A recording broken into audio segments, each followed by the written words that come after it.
Hey guys, this is Tashina from Logical Harmony. Welcome back to my channel. Today I'm going to be showing you all the cruelty-free and vegan products I picked up during Black Friday and Cyber Monday. I thought it'd be good to bring you guys this video sooner than later because a lot of brands have extended their sales and their Black Friday and Cyber Monday are still going, so I thought it'd be good to cover it. The one thing that's not here is I did order some lash glue from House of Lashes.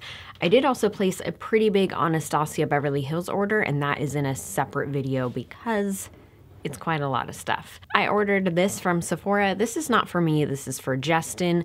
On Sephora's Black Friday sale, this was $15, which is absurdly cheap for what this is. So this is the Ultra Repair Cream from First Aid Beauty. I do have a full list of their vegan products on Logical Harmony. I'll link to that down below. But Justin has like really dry hands. He gets eczema a little bit, and I've heard that this is amazing for eczema. So I made sure to order this thinking if it doesn't work out, we can give it to someone else we know, but for 15 bucks for this giant thing, I thought it was definitely worth trying, and hopefully he likes it. I placed an order from Sigma. This just arrived yesterday. So I ordered a few different liner brushes from them that I've never tried, and lately I've been wanting to do more things. I talked about this in my Anastasia Beverly Hills haul.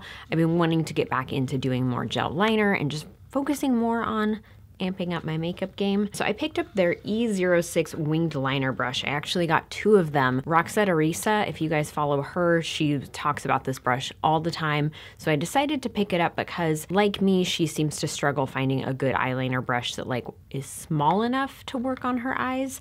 I feel like that's a weird sentence to say, but she suggested this one and her liner looks amazing, so I thought it was worth trying. I have a very, very hard time with most liner brushes. They're too big, like too wide, or they're too flimsy, and it's just not working. So I wanted to give this one a try, and since everything was so cheap, it was like 35% off, I think, and then somehow I had like $20 store credit. So what appealed to me about this E06 brush is the fact that it's so small and it's tapered, and it's not super long, it's not super wide, it's not super wispy. It just seemed like a structurally sound eyeliner brush, which is a weird thing to say, but that's what I've been looking for, is one that is structurally sound and does not get all flip-floppy. So I did get two of these, like I said, and then I also ordered the B12 Bent Liner Brush. I will admit, typically these are some of the brushes I avoid. So these ones like this, where it's just long and wispy, they tend to not work well for me. But this one being bent made me want to give it a try to see if it might work a little bit better. It's just something a little bit different, so I thought it was worth trying, especially since everything was on sale. These are both made with synthetic fibers, obviously. Sigma is really great about doing that, and I think it was about a year or two ago, they announced that every new brush that was released would be made with synthetic fibers and that they were going to start phasing out their natural hair brushes, and they've definitely held true to that, so I think that's amazing. Also, leave me a comment and tell me what your favorite eyeliner brush is, what ones I should check out if these don't work for me. So I did place an order from Lime Crime, and I got a couple things, and then they were also doing like a free gift with purchase. So the gift with purchase was this Velveteen in the shade Red Rose. I don't think this is a shade I would have picked out on my own. It's very bright. Let's swatch this one, actually. Whew. That is definitely not a shade I would have picked out on my own, but I do like their Velveteen formula, so maybe I'll give that a try. It smells like cupcakes. This looks like a beet. I would not expect rose from this, but beets maybe. We'll see. I might mix it with some other things too. It's just very, very bright. So I picked up one of their little liquid liners in Quill. I used to use this years ago and I really liked it. I'm not gonna open it just because I don't want to expose it to the air quite yet, but it does have a very fine-tipped brush on it, and something about the length of the brush was really easy for me to work with. I've always struggled with liquid liners that come with a brush in them.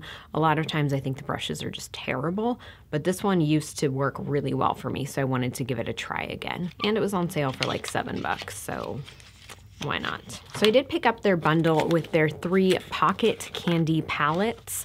These are the ones that are inspired by Polly Pocket. I had heard incredibly mixed things about these, but then I watched Belle Jordan's video where she used them. I'll link to that down below. She worked with them so well and created such a pretty eye look with them, so I wanted to pick them up. And they're doing a limited edition bundle that is more affordable. So this one is Pink Lemonade. Not sure about that hot pink, but I feel like it might blend out to be really nice. I'm not gonna swatch these, but what I will be doing is some get ready with me's or eye look videos videos where I use them. I figure you guys are like me and you're really curious about how they actually work, and I feel like swatches don't always tell you the full story. They're helpful, but sometimes you just need to see it in action. So this one is Pink Lemonade. This one is called Sugar Plum, and right off the bat, like, do you guys see that shade? That is really pretty. It's like a metallic, shimmery, kind of pink and lavender shade. This one has some really good shimmers in it that I'm really excited to use. It has those really pretty warm tones. This one's kind of right up my alley. And this last one is called Bubblegum, and honestly, this one was the one that initially appealed to me the most because of these 3 shades here. I like my neutrals, what can I say? But I am really curious about those 2 and how they blend out, how they work. I'm also curious to use some of these shades as a liner to see if it works that way. So if you guys are especially curious about a specific one of these palettes, comment down below and let me know. I'm curious about your feedback there. And the last couple of things that I got, I'm sure you guys are surprised at my restraint, but when you see the Anastasia Beverly Hills video, it'll make a little more sense. This is from Lulu's. They were doing a really good sale where select items were 40% off. And then when you combine that with Ebates, which if you don't yet use Ebates, you need to. I will also link to that down below. Basically, it gives you cash back when you shop. I just use it if I'm already shopping, and even if it's like 1%, whatever. If it's 10 cents back, I'll take it. So the first thing that I got was this skirt. I thought this was super cute. It does look like wool, but it's 100% polyester. And I think Lulu's carries a lot of very vegan-friendly items. It just makes it easy for you to have like the look of certain things. But I just thought that this was super cute for fall. I really, really loved the colors. I love plaid. I wish there was actually a scarf version of this. That'd be super cute. Then I also got some shoes, because I love shoes. And I had been looking at this specific pair for a while, and I was really on the fence because for me, it's a little bit out of my comfort zone. But with the discount, I thought it would be worth it. So these are faux leather or faux suede. They were labeled as vegan, which again, I think Lulu's does a really good job with that. And they're just some over-the-knee boots. They have a kind of a big heel on them. I think it's like 3 inches, maybe 4 inches, but I just thought these would be so cute with dresses. I don't know, I've been looking at them and then I just kept seeing them like styled in different ways on the Lulu site, and then when they were 40% off, I was like, I think I just need to get them. They also come in a tan shade, which is really pretty as well, but I thought I would get more use out of black because you can kind of just wear it with more, and the reviews were all really good too, and said that they were really comfy, so that is always a plus. That is everything that I picked up during the Black Friday and Cyber Monday weekend sales. Leave a comment and let me know what thing you picked up that you're most excited about, and I'll see you next time.